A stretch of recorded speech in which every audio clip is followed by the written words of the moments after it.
Bonjour, ici Mélissa Jacob et Laurent Paquin, courtier immobilier commercial chez PMML. Écoutez, vous avez tous entendu parler justement de l'annonce au niveau du budget fédéral 2024 concernant la hausse d'imposition au niveau du gain en capital qui va prendre action le 25 juin. Laurent, on voulait prendre un instant pour vous en parler aujourd'hui. On a entendu plein de choses. Les gens, le téléphone aussi sonne beaucoup de notre côté concernant le tout et l'impact face aux transactions immobilières.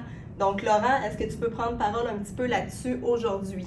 Oui, bien définitivement, nous, on va vous dire les grandes lignes qui sont ressorties, mais bien entendu, malgré tout ce qu'on va dire, vérifiez avec vos comptables, vos fiscalistes, c'est eux les mieux placés, parce que ça dépend vraiment d'une personne à l'autre.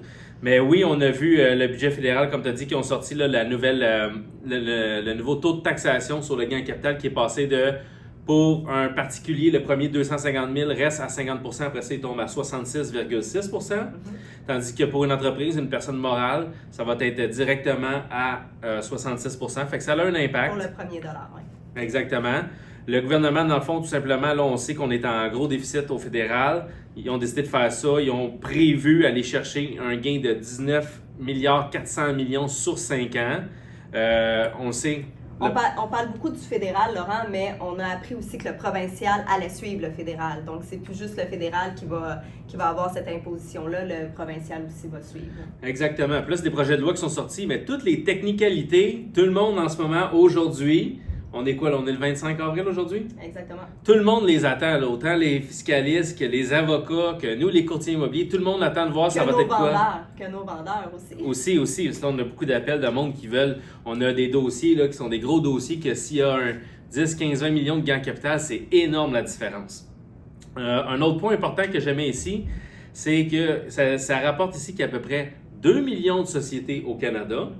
C'est à peu près, on va dire, 300 000 entreprises là, qui est touchée. Par année. Par année, là, il y a à peu près 12,6 % des entreprises qui vont donner une plus grosse partie de leur gain en capital. Fait que c'est là qu'ils veulent aller chercher plus d'argent là, au niveau du fédéral puis du provincial. Ça va être, honnêtement, ça va être à suivre. Aujourd'hui, on voulait juste donner les guidelines de ce qui s'en vient. Mais plus qu'on va avoir des détails là-dessus, puis nous, même PML, on a rencontré des fiscalistes pour nous aiguiller puis être sûr qu'on ait vraiment les détails précis. Mais on va faire d'autres contenus là-dessus pour vous tenir au courant là, de ce qui s'en vient et qu'est-ce qui se passe dans le marché vis-à-vis de ça. Qu'est-ce qui est important à retenir? Informez-vous auprès de vos fiscalistes pour avoir vraiment les détails.